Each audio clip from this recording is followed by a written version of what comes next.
జీవితంలో మనం ఎవరినైనా మనుషులని కలిసినప్పుడు అప్పుడు వాళ్ళ వ్యక్తిత్వం విషయంలో మనకు ఒక ఆలోచన ఏర్పడుతుంది. వాళ్ళు మంచివారైనా లేక చెడ్డవారైనా మనకు మొదటిసారి కలిగిన ఆలోచన అలానే ఉండిపోతుంది. అలాని ఖచ్చితంగా వారి గురించి చెప్పగలరా? అదే ఆ వ్యక్తి యొక్క నిజమైన గుణమని, ఆ వ్యక్తి అలాంటి వారని ఖచ్చితంగా చెప్పగలరా?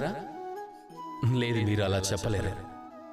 ఎందుకంటే ఏ మనిషికైనా తన చరిత్రే తన వ్యక్తిత్వం అవుతుంది.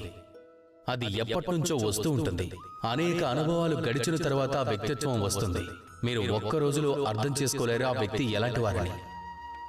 ఈ తప్పు చాలా మంది మనుషులు చేస్తారు.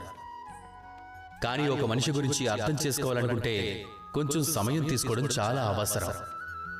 అన్నింటికంటే ముందుగా మొదటిసారి కలిసినప్పుడు ఏ వ్యక్తి అయినా ఇదే అంటారు, తను చాలా మంచి మనిషి అని.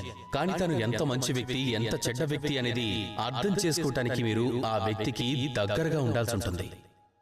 వారు ఎంత మంచివారు, ఎంత గౌరవస్తులు అన్నది అర్థం చేసుకోవడానికి మీరు ఆ వ్యక్తికి మర్యాద ఇచ్చి అప్పుడు చూడాలి.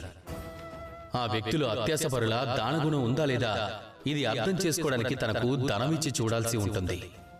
ఆ వ్యక్తికున్న చెడ్డ అలవాట్ల గురించి అది అర్థం చేసుకోవడానికి తనకు స్వతంత్రం ఇచ్చి చూడాలి.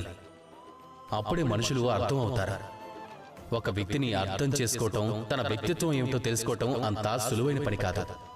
ఎప్పటి వరకు ఒక వ్యక్తి యొక్క వ్యక్తిత్వాన్ని అర్థం చేసుకోవడం జరగదో అప్పటి వరకు ఆ వ్యక్తితో సంబంధం ముందుకు వెళ్ళటం జరగదు. రండి, నాతో కలిసి ప్రేమగా చెప్పండి, రాధా కృష్ణ.